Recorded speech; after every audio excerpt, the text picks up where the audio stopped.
Hi, Sam of Way Too Soothing here. Anne of Green Gables was published in 1908 in Canada, and as such, has a few racist and ethnic prejudices baked into it. Um, those prejudices are absolutely wrong. They have no place in society either back then or today. And I'm still going to keep them in the reading, though. They may be a bit jarring, but to steal a line from the Looney Tunes warning of the same type, um, they're going to be presented as they were originally created, because to do otherwise would be the same as claiming that these prejudices never existed. Hello, and welcome to Way Too Soothing. I'm Sam, and tonight we'll be starting Anne of Green Gables by L.M. Montgomery. Chapter 1. Mrs. Rachel Lynde is surprised. Mrs. Rachel Lynde lived just where the Avonlea Main Road dipped down into a little hollow, fringed with alders and ladies' eardrops, and traversed by a brook that has its source away back in the woods of the old Cuthbert place. It was reputed to be an intricate, headlong brook in its earlier course through those woods, with dark secrets of pool and cascade. But by the time it reached Lynde's Hollow, it was a quiet, well-conducted little stream, for not even a brook could run past Mrs. Rachel Lynde's door without due regard for decency and decorum. It probably was conscious that Mrs. Rachel was sitting at her window, keeping a sharp eye on everything that passed, from brooks and children up, and that if she noticed anything odd or out of place, she would never rest until she had ferreted out the whys and wherefores thereof. There are plenty of people in Avonlea and out of it who can attend closely to their neighbor's business by dint of neglecting their own. But Mrs. Rachel Lynde was one of those capable creatures who can manage their own concerns and those of other folks into the bargain. She was a notable housewife. Her work was always done, and well done. She ran the sewing circle, helped run the Sunday school, and was the strongest prop of the Church Aid Society and Foreign Missions Auxiliary. Yet with all this, Mrs. Rachel found abundant time to sit for hours at her kitchen window, knitting cotton warp quilts. She had knitted 16 of them, as Avonlea housekeepers were wont to tell in awed voices, and keeping a sharp eye on the main road that crossed the hollow and wound up the steep red hill beyond. Since Avonlea occupied a little triangular peninsula jutting out onto the Gulf of St. Lawrence with water on two sides of it, anybody who went out of it or into it had to pass over that hill road, and so run the unseen gauntlet of Mrs. Rachel's all-seeing eye. She was sitting there one afternoon in early June. The sun was coming in at the window warm and bright. The orchard on the slope below the house was in a bridal flush of pinky-white bloom, hummed over by a myriad of bees. Thomas Lynde, a meek little man whom Avonlea people called Rachel Lynde's husband, was sowing his late turnip seed on the hill field beyond the barn.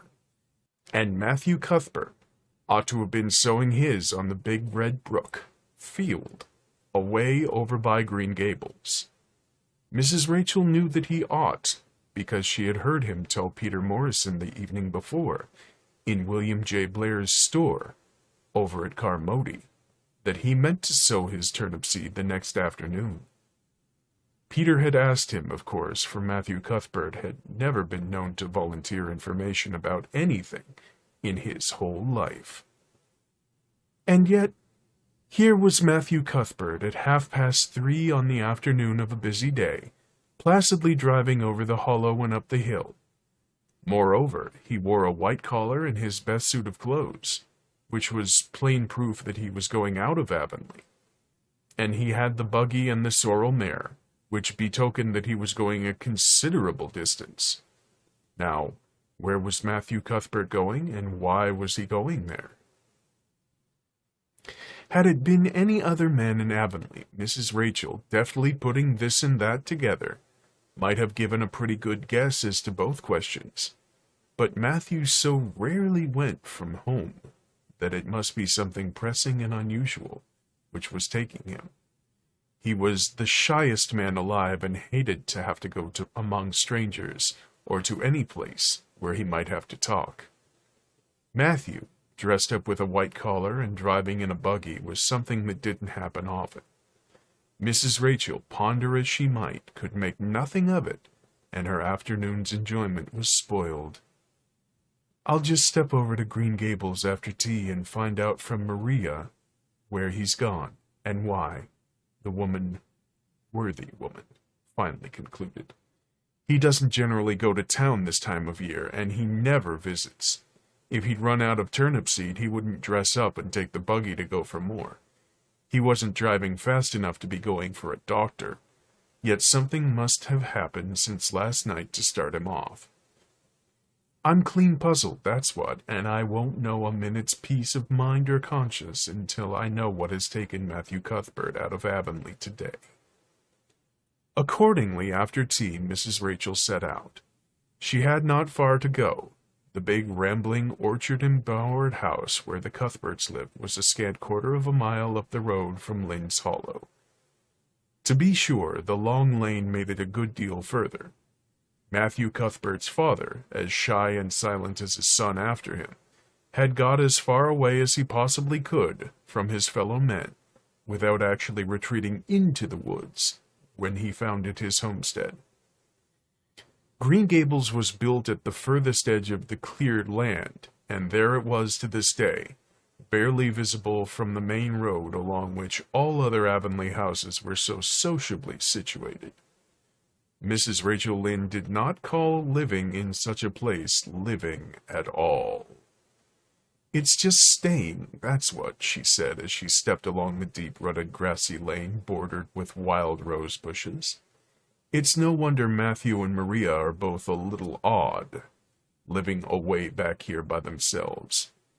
Trees aren't much company, though dear knows if they were they'd be enough of them. I'd rather look at people. To be sure, they seem contented enough, but then I suppose they're used to it. A body can get used to anything, even to being hanged, as the Irishman said."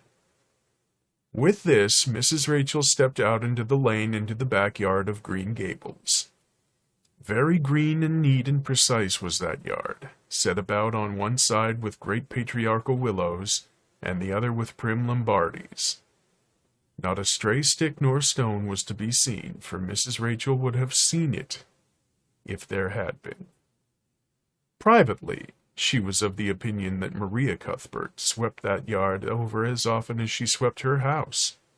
One could have eaten a meal off the ground without overbrimming the proverbial peak of dirt. Mrs. Rachel rapped smartly at the kitchen door and stepped in when bidden to do so. The kitchen at Green Gables was a cheerful apartment, or would have been cheerful if it had not been so painfully clean as to give it something of the appearance of an unused parlor. Its windows looked east and west. Through the west one, looking out on the backyard, came a flood of mellow June sunlight. But the east one, whence you got a glimpse of the bloom white cherry trees in the left orchard, and nodding slender birches down in the hollow by the brook, was greened over by a tangle of vines. Here sat Maria Cuthbert, when she sat at all, always slightly distrustful of sunshine, which seemed to her too dancing and irresponsible a thing for a world which was meant to be taken seriously. And here she sat now, knitting, and the table behind her was laid for supper. Mrs. Rachel, before she had fairly closed the door, had taken a mental note of everything that was on the table. There were 3 plates laid, so that Maria must be expecting one home with Matthew to tea. But the dishes were everyday dishes, and there was only crabapple preserves and one kind of cake, so that the expected company could not be any particular company. Yet what of Matthew's white collar and the sorrel mare? Mrs. Rachel was getting fairly dizzy with this unusual mystery about quiet, unmysterious Green Gables. "Good evening, Rachel," Maria said briskly. "This is a real fine evening, isn't it? Won't you sit down?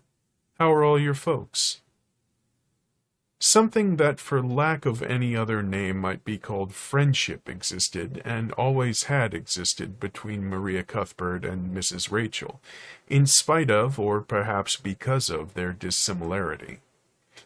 Maria was a tall, thin woman with angles and without curves. Her dark hair showed some gray streaks and was always twisted up in a hard little knot behind, with 2 wire hairpins stuck aggressively through it.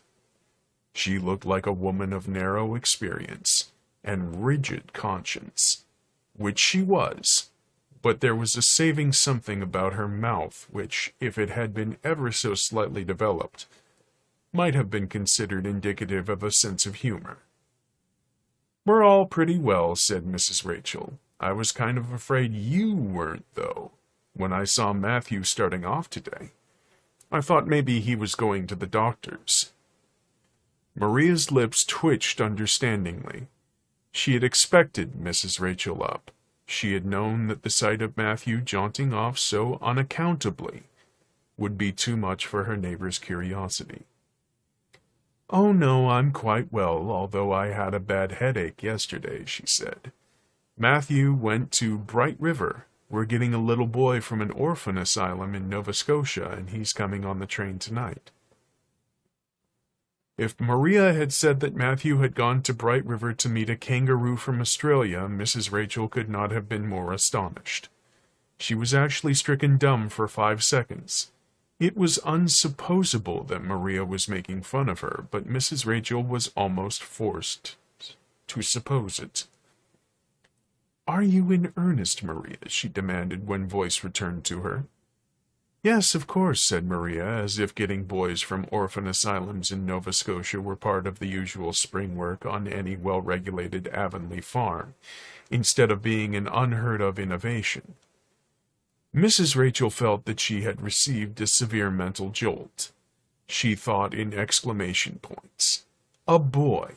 Maria and Matthew Cuthbert, of all people, adopting a boy from an orphan asylum. Well, the world was certainly turning upside down.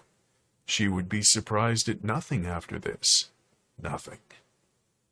"What on earth put such a notion into your head?" she demanded disapprovingly. This had been done without her advice being asked, and must perforce be disapproved. "Well, we've been thinking about it for some time. All winter, in fact," returned Maria. "Mrs. Alexander Spencer was up here one day before Christmas, and she said she was going to get a little girl from the asylum over in Hopeton in the spring. Her cousin lives there, and Mrs. Spencer had visited there and knows all about it. So Matthew and I have talked about it over off and on ever since. We thought we'd get a boy. Matthew is getting up in years, you know, he's 60, and he isn't so spry as he once was. His heart troubles him a good deal. And you know how desperate hard it's got to be to get hired help. There's never anybody to be had but those stupid half-grown little French boys. And as soon as you do get one broke into your ways and taught something, he's up and off to the lobster canneries or to the States. At first, Matthew suggested getting a homeboy, but I said no flat to that. They may be all right, I'm not saying they're not, but no London street Arabs for me. I said, give me a native born at least. There'll be a risk no matter who we get, but I feel easier in my mind and sleep sounder at nights if we get a born Canadian. So in the end, we decided to ask Mrs. Spencer to pick us out one when she went over to get our little girl. We heard last week she was going, so we sent her word by Richard Spencer's folks at Carmody to bring us a smart, likely boy of about 10 or 11. We decided that we would be the best age, old enough to be of some use in doing chores right off, and young enough to be trained up proper. We mean to give him a good home and schooling. We had a telegram from Mrs. Alexander Spencer today. The mailman brought it from the station, saying they were coming on the 5:30 train tonight. So Matthew went to Bright River to meet him. Mrs. Spencer will drop him off there. Of course she goes to White Sands Station herself. Mrs. Rachel prided herself on always speaking her mind. She proceeded to speak it now, having adjusted her mental attitude to this amazing piece of news. Well, Maria, I'll just tell you plain that I think you're doing a mighty foolish thing. A risky thing, that's what. You don't know what you're getting. You're bringing a strange child into your house and home, and you don't know a single thing about him, nor what his disposition is, nor what sort of parents he's had, nor how he's likely to turn out. Why, it was only last week I read in the paper how a man and his wife up west of the island took out a boy of an orphan asylum, and he set fire to the house at night, set it on purpose, Maria, and nearly burnt them to a crisp in their beds. And I know another case where an adopted boy used to suck the eggs. They couldn't break him of it. If you would ask my advice in the matter, which you didn't do, Maria, I'd have said for mercy's sake not to think of such a thing. That's what.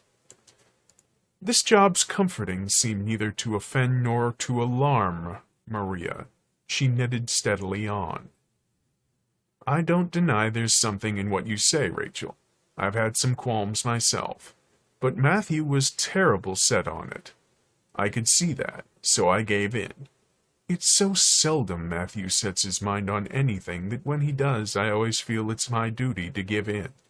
And as for the risk, there's risks in pretty near everything a body does in this world. There's risks in people having children of their own if it comes to that. They don't always turn out well, and then Nova Scotia is right close to the island. It isn't as if we were getting him from England or the States. He can't be much different from ourselves. Well, I hope it'll turn out all right, said Mrs. Rachel in a tone that plainly indicated her painful doubts. Only don't say I didn't warn you if he burns Green Gables down or puts strychnine in the well. I heard of a case over in New Brunswick where an orphan asylum child did that and the whole family died in fearful agonies. Only it was a girl in that instance.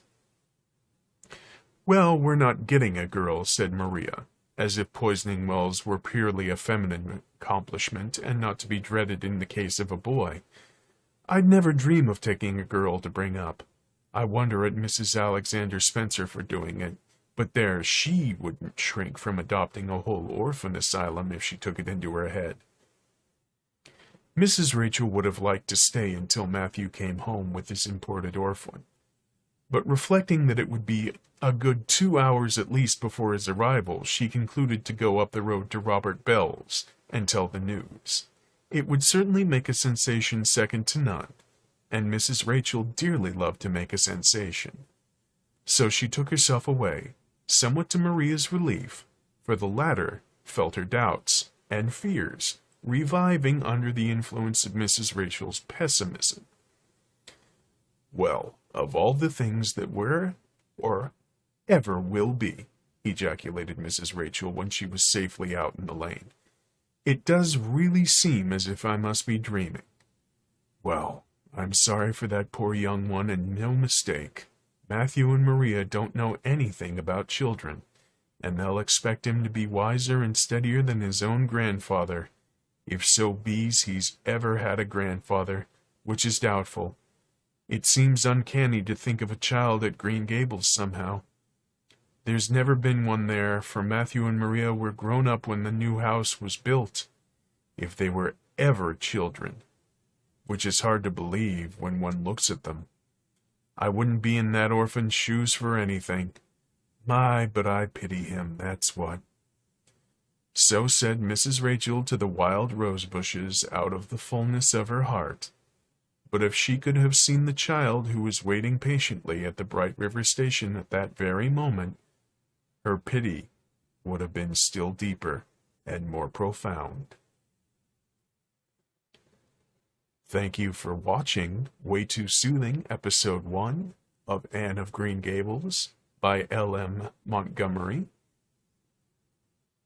You can catch more episodes of Way Too Soothing at youtube.com/waytoolatetv.